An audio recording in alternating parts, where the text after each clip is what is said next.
اور آیت نمبر 84۔ وَإِذَا أَنْعَمْنَا، اور جب ہم انعام کرتے ہیں کسی بھی انسان کے اوپر، آرزا تو منہ پھیر لیتا ہے، وَنَأَى بِجَانِبِهِ، اور وہ ایک طرف ہو جاتا ہے، وَإِذَا مَسَّهُ الشَّرُّ، اور جب اس کو کوئی برائی آ کے پکڑتی ہے، کان یئوسا، اس وقت تو مایوس ہو جاتا ہے۔ قل، اے محمد صلی اللہ علیہ وسلم آپ فرما دیجئے، کل یعمل، سارے کے سارے لوگ عمل کرتے ہیں، علی شاکلتہ، اپنی شاکلہ کے اوپر، اپنے ڈھنگ کے اوپر، فربکم، پس آپ کا رب، عالم، وہ جانتا ہے، بمن، اس کو، واہدا، جو زیادہ ہدایت کے اوپر ہے، سبیلا، راستے کے اعتبار سے، کہ کون سا زیادہ صحیح راستے پہ ہے۔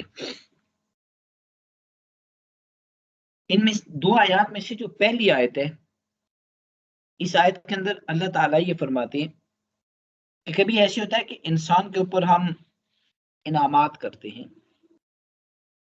اور جب ہم انعامات اس کو زیادہ ملتی ہیں، اور انعامات کے زیادہ ملنے کی وجہ سے یہ انسان ہمیں بھول جاتا ہے، آرزا ونأى بجانبی، پھر یہ انسان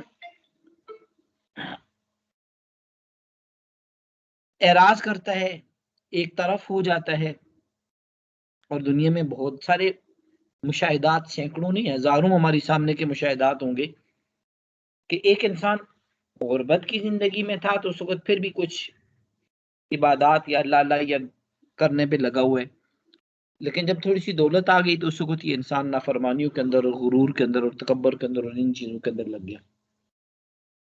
فرمایا اذا انعمنا علی الانسان، جب بھی کسی انسان کے اوپر ہم انعام کرتے ہیں تو اس انعامات کا اثر بعض اوقات انسان پہ الٹ ہو جاتا ہے، آرزا ونأى بجانبی، وہ انسان اعراض کرتا ہے اور الگ ہو جاتا ہے ایک پہلو پہ، اس وقت مجھے یاد نہیں کرتا، اس وقت میرے احکامات کے اوپر عمل نہیں کرتا، اور اب یہی انعامات جو اس کے اوپر ہوئے، یہ بجائے اس کے مفید ہونے کے، اس کے لیے نقصان دہ ہو گئے، اس کے لیے مفید ہونے تھے لیکن مفید ہونے کی بجائے اس کے لیے الٹا اور نقصان دہ ہو گئے۔ ایک حدیث میں حضور اکرم صلی اللہ علیہ وسلم نے فرمایا کہ ایک ایسا انسان جس کو اللہ تعالیٰ نے مال بھی دیا ہوا ہے، اور ساتھ اس انسان کو ایمان، تقوی، اخلاص، یہ چیزیں بھی دی ہوئی ہیں، یہ انسان بہترین انسان ہے، اس کے بعد دولت بھی موجود ہے، تقوی بھی موجود ہے۔ اب دولت اور تقوی دونوں کے ہونے کی وجہ سے یہ آدمی دنیا میں بھی پرسکون زندگی گزار رہا ہے، اور اس انسان کی آخرت بھی بڑی پرسکون ہوگی۔ سب سے زیادہ برا انسان وہ ہے کہ جس کو غربت بھی ملی ہوئی اور تقوی بھی نہیں ملا ہوا۔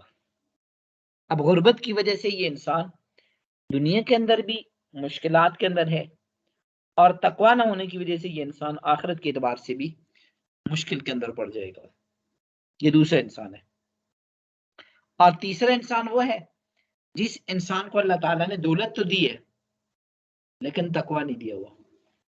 یہ انسان دنیا تو کچھ سکون کی گزار لے گا، آرام سے، سہولت سے، سکون تو نہیں لیکن سہولت سے، یہ آدمی دنیا تو اپنی کچھ سہولت سے گزار لے گا، لیکن آخرت کے اعتبار سے اس انسان کے لیے سہولت نہیں ہے، آخرت اس انسان کے لیے پریشان کن ہے، کیونکہ دنیا میں جو کوئی دولت ہے وہ دنیا میں استعمال کرے گا، اور یہی والی دولت اس انسان کی آخرت کے لیے وبال بن جائے گی۔ اور چوتھا وہ انسان ہے جس کو غربت ملی ہوئی اور اس کے ساتھ اس کو تقوی بھی ملا ہوا ہے، غربت ہے لیکن تقوی ہے۔ یہ وہ انسان ہے کہ جس انسان کی دنیا تو تھوڑی مشکل سے گزر جائے گی، دنیا میں اس کو کچھ مشکلات ہوں گی، بہت ساری ضروریات پوری نہیں ہوں گی، خواہشات تو بہت بات کی بات ہے، اس کی بہت ساری ضروریات بھی پوری نہیں ہوگی، اس کی اپنی بنیادی ضروریات بھی بہت ساری رک جائیں گی، لیکن آخرت کے اعتبار سے اس انسان کو کمال کی کمال مل جائے گا۔ کیوں کہ اس انسان نے دنیا میں غربت کے باوجود تقوی اختیار کیا، تو تقوی کی وجہ سے اس انسان کو آخرت تو درست ہوئے گی، اور ساتھ غربت کی وجہ سے جو مشکلات اس انسان کو آتی رہی، ان مشکلات پہ بھی اس کو الگ سے اس کو آخرت کے اندر اجر ملتا رہے گا۔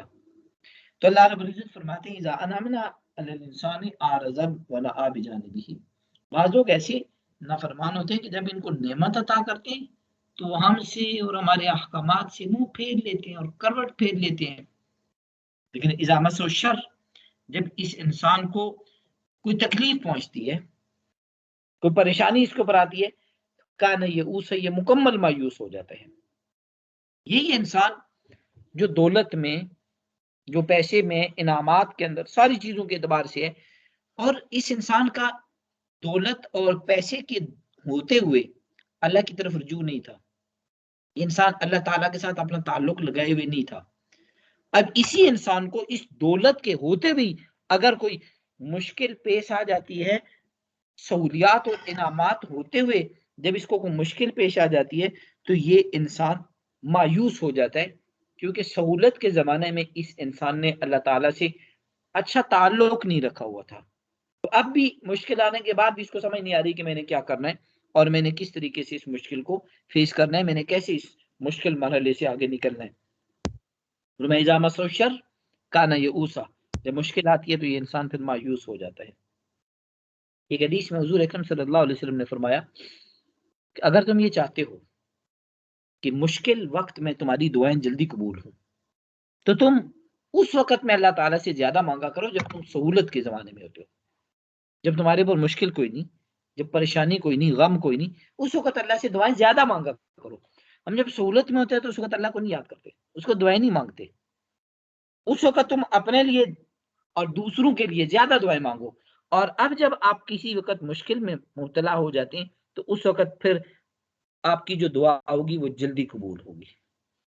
تو مشکلات میں ہماری دعاؤں کی قبول نہ ہونے یا ہماری دعاؤں کی قبول ہونے میں تاخیر ہونے کی ایک وجہ یہ بھی ہے کہ سہولت کے زمانے میں ہم اللہ قبول جاتے ہیں، فرمایا اذا انعمنا علی الانسان اعرض ونأى بجانبه، جب ہم انسان کے اوپر کچھ انعامات کرتے ہیں تو یہ انسان منہ پھیر لیتا ہے، اس وقت کنی کتراتا ہے، پھر ہم سے ونأى بجانبه، ایک طرف ہو جاتا ہے، پیچھ پھیر لیتا ہے۔ وَإِذَا مَسَّهُ الشَّرُّ، اور پھر اسی انسان کو جب تکلیف پہنچتی ہے تو اس کو سہولت کے زمانے میں تو چاہیے تھا نا کہ ہم سے دعائیں مانگتا، اور جب اب مشکل وقت میں آگے دعا مانگے گا قبول ہوگی، لیکن بعض اوقات تو قبول ہونے میں تاخیر بھی ہو جاتی ہے، کانا یئوس، اب یہ مایوس ہو کے بیٹھ جاتا ہے کہ میری مشکل حل ہی نہیں ہو رہی، میری پریشانی دور ہی نہیں ہو رہی۔ اس وقت پھر یہ انسان دعا کی قبولیت میں جب تھوڑی تاخیر ہوگی تو یہ انسان مایوس ہو کے بیٹھ جائے گا۔ میں قل کل یعمل علی شاکلتی، تو میں سے ہر ایک انسان ایسے جو اپنی شاکلہ کے اوپر عمل کرتا ہے، اپنے ڈھنگ کے اوپر، اپنے طریقے کے اوپر، اپنی جبلت کے اوپر، اپنے ہم مثل کے اوپر عمل کرتا ہے۔ فربکم عالم، بس رب تم میں سے جانتا ہے اس کو، بمن ہوا اہدی سبیلا، جو سیدھے راستے پہ ہو۔ اس آیت کے مفسرین نے بہت سارے معنی بیان کیے ہیں، ان میں سے دو تین معنی میں آپ کے سامنے ذکر کر دیتا ہوں، اور یہ معنی کا فرق بن رہا ہے لفظ شاکلہ کی وجہ سے۔ قل کل یعمل، اے محمد صلی اللہ علیہ وسلم آپ فرما دیجئے کہ ہر ایک انسان عمل کرتا ہے علی شاکلتہ، اپنی شاکلہ کے اوپر، ہر انسان اپنی شاکلہ کے اوپر عمل کرتا ہے۔ اللہ تعالیٰ جانتا ہے کہ تم میں سے ٹھیک کون کر رہا ہے اور غلط کون کر رہا ہے، ہر انسان عمل کر رہا ہے اپنی شاکلہ پہ، لیکن ٹھیک کون ہے اور غلط کون ہے یہ اللہ جانتا ہے۔ اب شاکلہ سے کیا مراد ہے؟ مفسرین نے، ائمہ تفسیر نے شاکلہ کا ایک معنی بیان کیا طبیعت، نیچر، ایک معنی اس کا بیان کیا عادت، ان دونوں چیزوں میں فرق ہوتا ہے۔ ایک معنی اس کا بیان کیا نیت، اور ایک معنی بیان کیا اس کا طریقہ. یہ سارے معنی اس کے ڈکشنری میں اگر آپ دیکھیں تو لفظ شاکلہ کا یہ معنی بنتا ہے. اور ایک معنی اس کا بیان کیا ہے ہم مزاج، ہم شکل. اور ایک معنی مفسرین نے اس کا بیان کیا ہے سانچہ، جس کو آپ انگلش میں پیٹرن کہیں گے. اس کے اوپر اللہ تعالیٰ نے انسان کو ہر انسان اپنے اس کے اوپر عمل کرتا ہے. اب ہر اعتبار سے اس کے معنی مختلف ہوگا، تھوڑی سی علمی سی گفتگو ہے، لیکن اس کے اوپر ہم تھوڑا سا غور کریں گے تو اپنے اصلاح کرنا ہمارے لیے بہت آسان ہو جائے گا. پھر میں قل کل یعمل علی شاکلتہ، ہر ایک انسان جو عمل کرتا ہے وہ اپنے سانچے پہ عمل کرتا ہے. ایک معنی اس کا یہ اپنے سانچے پہ عمل کرتا ہے. سانچے پہ عمل، سانچے سے کیا مراد ہے کہ کچھ چیزیں ایسی ہوتی ہیں جو انسان کے جسم کے اندر اس کے موروثی طور پہ نسل در نسل اس کے اندر چلتی رہتی ہیں. ابھی انسان اس سے اگر نکلنا بھی چاہے تو ہو سکتا ہے نہ نکل سکے. جیسے وہ انگریزی کا محاورہ بھی ہے نا کہ one can not grow out of his skin. انسان جتنا بھی بڑا اپنے آپ کو کر لے، کتنا پھول جائے گا، اپنے چمڑے سے باہر تو نہیں جائے گا، چمڑے کے اندر ہی رہے گا. اب اس بنیاد کے اوپر اگر آپ اس آیت کو اس معنی کے اعتبار سے اگر اس آیت کو دیکھیں تو اس اعتبار سے معنی یہ بن رہا ہے کہ کچھ چیزیں ایسی ہوتی ہیں جو انسان کے اندر نسل در نسل چل رہی ہوتی ہیں، باپ دادا پردادا اولاد پھر آگے پوتے نواسے ان میں چلیں گی. اور وہ کوئی ایک چیز ایسی ہوتی ہے جو اس میں نسل در نسل اس طریقے سے چل رہی ہے کہ وہ اس کی مجبوری بن جاتی ہے اس طریقے پہ کام کرنا. اس کی ایک چھوٹی سی مثال دیکھ لیں. حضور اکرم صلی اللہ علیہ وسلم نے فرمایا کہ اگر تم یہ سمجھو کہ پہاڑ اپنی جگہ سے ہل گیا ہے تو مان لو کہ پہاڑ یہاں سے حرکت کر کے ادھر چلا گیا اور پورے کا پورا پہاڑ گیا ہے. اس پہاڑ کے اندر کوئی توڑ پھوڑ نہیں ہوئی، پورے کا پورا پہاڑ اس جگہ سے ادھر چلا گیا. لیکن اگر یہ سنو کہ انسان اپنی فطرت سے بدل گیا ہے تو یہ ناممکن ہے. انسان اگر یہ فطرت سے سمجھو کہ سنو کہ بدل گیا تو یہ نہیں ہو سکتا. فطرت کبھی نہیں بدلتی. یہ وہی چیز ہے شاکلہ، یہ وہی چیز ہے کہ کل کل یعمل علی شاکلتہ، ہر ایک اپنی فطرت پہ رہتا ہے، اس فطرت سے باہر نہیں نکل سکتا.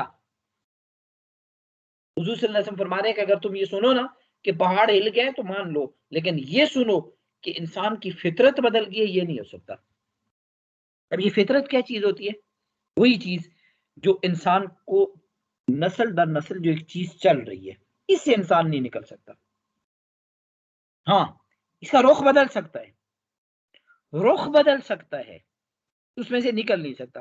اس کی چھوٹی سی ایک مثال دیکھیں. اب آپ کے ذہن میں سوال آئے گا کہ پھر تو بہت سارے لوگ ایسے ہوتے ہیں کہ جو ایک وقت میں گناہ کے اندر بہت زیادہ آگے گئے ہوئے تھے، لیکن ہم نے دیکھا ہے کہ وہ ان کی زندگیاں یکسر بدل گئی ہیں، فطرت تو بدل گئی ہے. چھوٹی سی مثال دیتا ہوں، مرحوم جنید جمشید، اس کا ایک ماضی ایک اور کا طرح کا تھا، پھر زندگی کا آخر اس کا کچھ اور طرح کا ہے. تو اگر فطرت نہیں بدلتی تو یہاں سے یہاں کیسے آ گیا ہے؟ ایک چھوٹی سی مثال میں نے اسے دی کہ ابھی یہ ایک آپ کے مشاہدے میں ہے سامنے. آپ نے سبھی نے اپنی زندگیوں میں یہ دیکھا ہوا ہے کہ ماضی اس کا کچھ اور طرح کا تھا، زندگی کا ابتدائی حصہ جوانی تک کچھ اور طرح کا تھا اور زندگی کے آخر میں کچھ اور ہو گیا. تو اب حدیث تو کہہ رہی ہے کہ فطرت نہیں بدلتی، تو یہاں بدل کیسے گیا؟ یہ فطرت نہیں بدلی، فطرت نہیں بدلی، فطرت کا رخ بدل گیا ہے. کچھ چیزیں انسان کے اندر رچی بسی ہوئی ہوتی ہیں، وہ وہاں سے نہیں نکلیں گی، ان کا رخ بدل جائے گا. ایک مثال دیکھیں، ایک آدمی کے اندر اگر جرت ہے تو یہ جرت اس انسان کا شاکلہ ہے، یہ اس کا سانچہ ہے، یہ وہ پیٹرن ہے جس پہ یہ بنا ہے، یہ یہاں سے نہیں نکلے گا، جرت اس کے اندر پائی جائے گی. اگر یہ انسان غلط سوسائٹی میں ہے تو یہ اس غلط چیز کو پروموٹ کرنے کے لیے جرت کرے گا. اگر یہ ایک اچھی چیز کے اچھی سوسائٹی کے اندر ہے تو اس اچھائی کو پروموٹ کرنے کے لیے یہ آدمی اپنی ضرورت دکھائے گا. اس کی جو اندر فطرت تھی، وہ جو شاکلہ تھا، وہ جو سانچہ تھا اس کا، وہ ضرورت تھی. وہ ضرورت جہاں بھی جائے گا یہ چیز اس کی نیچر میں رہے گی، یہ اس کی عادت میں رہے گی، کیونکہ اس کا شاکلہ ہے، یہ فطرت ہے اس کی. رخ بدل سکتا ہے. حضرت عمر رضی اللہ تعالیٰ عنہ ضرورت ہے اتنی کہ کفر پہ ہیں اور اس وقت مسلمان ڈر رہے ہیں کہ یہ بڑا بہادر آدمی ہے یہ، اور اکیلے گھر سے تلوار لے کے نکلے تھے کہ آج حضور صلی اللہ علیہ وسلم کو ختم کر کے آ جاؤں گا. علیہ باللہ، ضرورت ہی تو ہے نا، بہادری وہی جو ضرورت فطرت میں تھی، میں آج ختم کر کے آؤں گا، نہیں چھوڑ کے آؤں گا. گھر سے نکلے، راستے میں حالات بدل گئے اور مسلمان ہو گئے. مسلمان ہونے کے بعد وہی تلوار اٹھی، ضرورت ابھی تک باقی ہے، وہی ضرورت باقی، اور جا کے خانہ کعبہ میں اعلان کر دیا کہ نکل جاؤ یہاں سے، ہم مسلمان یہاں نماز پڑھیں گے. تم تو کافر ہے، میں کلمہ پڑھ چکا ہوں، مسلمان ہوں. یہ وہی والی ضرورت جو پہلے حق کے خلاف استعمال ہو رہی تھی، اب وہی والی ضرورت حق کے ساتھ اور باطل کے خلاف استعمال ہو رہی ہے. یہ ہے وہ چیز جو قرآن کریم کہہ رہا ہے، قل کل یعمل علی شاکلتہ، ہر ایک اپنی شاکلہ پہ عمل کرتا ہے. یعنی اس کی وہ موروثی ایک چیز اس کے اندر کچھ اس طرح کی پائی جائے گی کہ وہ کہیں نہ کہیں اس کے اندر وہ پائی جائے گی. ہاں، رخ بدل جائے گا. اچھی صحبت میں ہوگا تو اچھی طرف چلا جائے گا، بری صحبت میں ہوگا تو وہ والی اس کی عادت اس طرف چلی جائے گی.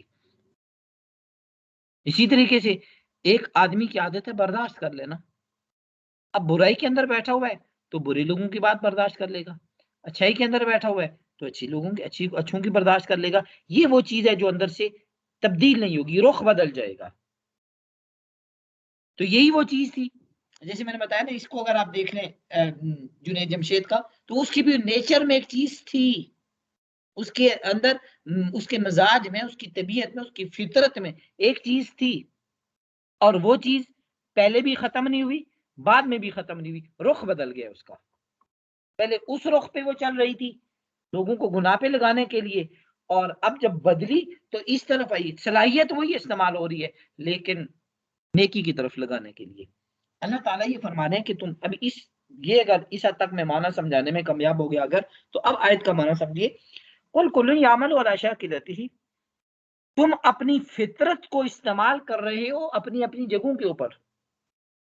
تمہارے جو فطرت ہے اس کو تم استعمال کر رہے ہو، لیکن ربکم اعلم بمن هو اہدی سبیلا، تم جہاں استعمال کر رہے ہو وہ ٹھیک ہے یا غلط ہے، یہ تو فیصلہ اللہ تعالیٰ نے کرنا ہے، تم نے نہیں کرنا. وہ کیسے کرنا ہے؟ یہ تمہارے سامنے فیصلے موجود ہیں قرآن اور حدیث کی صورت میں. اگر تم ان کے اوپر اپنی اس صلاحیت کو لگا رہے ہو تو تب تو ٹھیک ہے، اور اگر ان سے ہٹ کے لگا رہے ہو تو پھر تمہارا راستہ غلط ہے، پھر تم اپنی شاکلہ کو غلط رخ پہ لگا رہے ہو. یہ اس آیت کا ایک معنی ہے.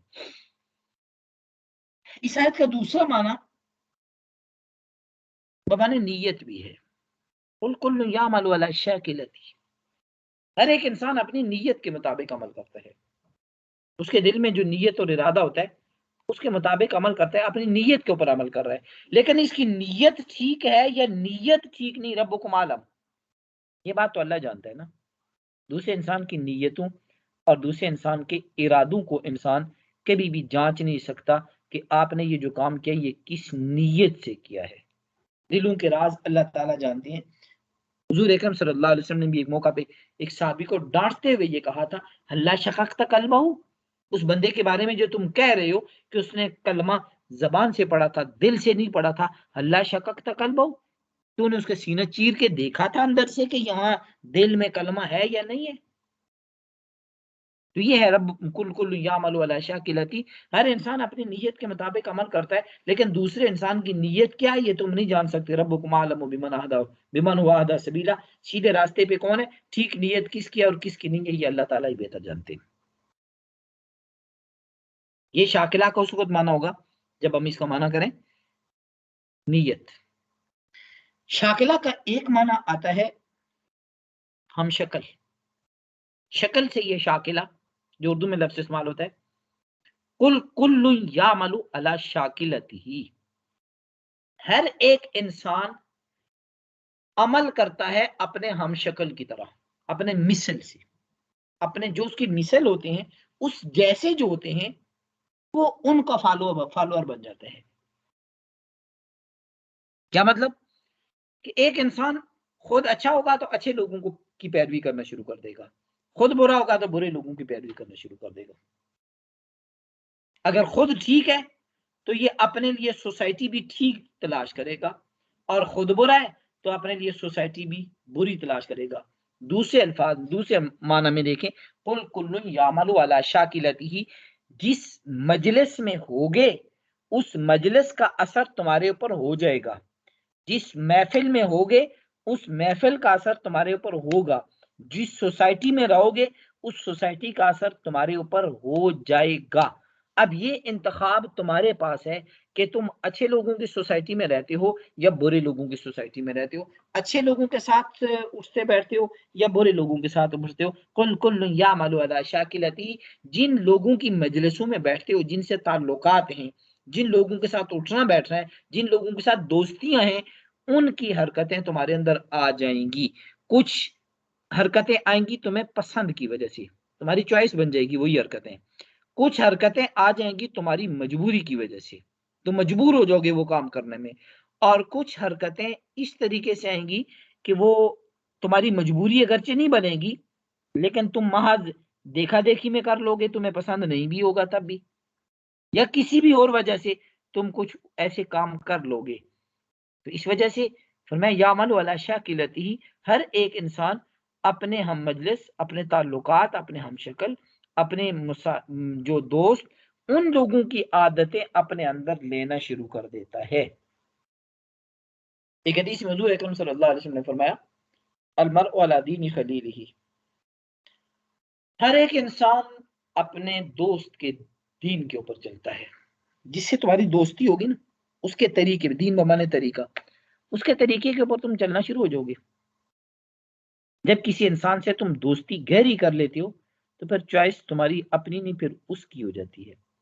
پھر تم خود یہ چاہتے ہو کہ یار وہ جو کر رہا ہے نا وہ ٹھیک ہے، وہی کرتے ہیں، پھر تم کپڑے بھی اسی کی مرضی کے پہنو گے۔ اپنی پسند کچھ اور ہوگی لیکن اس کو یہ والے اچھے لگتے ہیں، کھانا اپنا کچھ اور دل کر رہا ہوگا لیکن اس کو یہ پسند ہے، یہ پکاتے ہیں۔ یہی حالت، یہ تو دو چیزوں کی میں نے مثال دی ہے، ساری زندگی میں یہی کچھ ہوگا۔ پھر اپنی پسند، اپنی چوائس، اپنا ذوق انسان سارا چھوڑ کے اس کو لینا شروع کر دیتا ہے جس سے دوستی ہوتی ہے۔ تو حضور صلی اللہ علیہ وسلم فرماتے ہیں المرء علی دین خلیلہ، انسان اپنے دوست کے طور طریقے اپناتا ہوتا ہے۔ فلینظر احدکم الی من یخالط، جس کو ساتھ دوستی کرنے لگے ہو نا اس کو ایک بار دیکھ لینا وہ کیسا دوست ہے تمہارا، کہ وہ اچھے اعمال کرنے والا ہے یا برے اعمال کرنے والا ہے، ٹھیک راستے پہ چلنے والا ہے یا غلط راستے پہ چلنے والا ہے۔ اس چیز کو اچھے طریقے سے ایک مرتبہ دیکھ لینا، یعنی اس کا دھیان کر۔ تو اس حدیث میں بھی جو ترغیب دی گئی ہے وہ یہی کہ برے انسان سے دوستی بھی نہ کرو، تمہارے اندر بری عادتیں آنا شروع ہو جائیں گی۔ دوستی نہ کرو، دوستی ایک الگ چیز ہے، تعلق ایک الگ چیز ہے، سلام دعا کرنا ایک الگ چیز ہے، اٹھنا بیٹھنا ایک الگ چیز ہے، دوستی ایک الگ چیز ہے۔ دوستی کا ایک مرتبہ کافی آگے جا کے آتا ہے۔ اس بات کا یہ مطلب نہیں کہ کسی برے انسان کو دیکھو تو اس سے مکمل طور پہ قطع تعلق ہی کر لو، قطع تعلق اسلام نے جائز قرار نہیں دی ہوئی۔ دوستی وہ ایک الگ جا کے معیار ہوتا ہے اس کا۔ تو فرمایا قل کل یعمل علی شاکلتہ، ہر ایک انسان وہ عمل کرتا ہے جو اس کے ہم مجلس لوگ ہوتے ہیں۔ اسی چیز کو قرآن کریم کے اندر ایک اور جگہ اللہ تعالیٰ نے ایک اور انداز سے بیان کیا، الخبیثات للخبیثین والخبیثون للخبیثات الطیبات للطیبین والطیبون للطیبات۔ اگر تم بروں کے مجلس میں رہو گے تو پھر تم بھی برے ہو جاؤ گے۔ وہ جو ناپاک مرد ناپاک عورت کے لیے اور ناپاک عورت ناپاک مرد کے لیے، یہی اس چیز کی طرف اشارہ ہو رہا ہے قل کل یعمل علی شاکلتہ۔ بھائی تمہارا اٹھنا بیٹھنا کیسے لوگوں کے ساتھ ہے؟ اچھے لوگوں کے ساتھ ہے یا برے لوگوں کے ساتھ ہے؟ تمہارا تعلقات، مراسم نیک اور پارسا عورتوں کی طرف جھکاؤ زیادہ ہے یا تم بری عورتوں کے ساتھ تعلقات رکھے ہوئے ہو؟ اگر رکھے ہوئے تو تم خود بھی اگر برے ہو تو اسی طرح کی عورت بھی تمہیں مل جائے گی۔ اور اگر تم خود پاک باز ہوگے تو یہی تمہارے لیے ہوگا. تو یہی وہ چیز ہے کل کل یعمل علی شاکلتہ، جیسی صحبت رکھو گے ویسے عمل تمہارے اندر آنا شروع ہو جائیں گے. لیکن تمہارے وہ عمل کیسے ہیں یا کیسے نہیں ہیں، ربکم اعلم بمن هو اهدی سبیلا، اللہ تعالیٰ بہت اچھے طریقے سے جانتے ہیں کہ تم میں سے سیدھے راستے پہ ہے کون، کہ تم کس طرح کی صحبت اختیار کر کے کس رخ پہ جا رہے ہو. جی اس آیت کی تفسیر ابھی بہت ساری اور بھی ہے، لیکن مختصر کر کے یہ 2-3 معنی میں نے بیان کر دیا. وہ بھی کلاس کافی زیادہ لمبی ہوگی کیونکہ سردیاں بھی شروع نہیں ہو رہی ہے، رات بھی کافی دیر آگے تک چلی جاتی ہے. ابھی کوئی سوال ہو تو پوچھ لیجیے.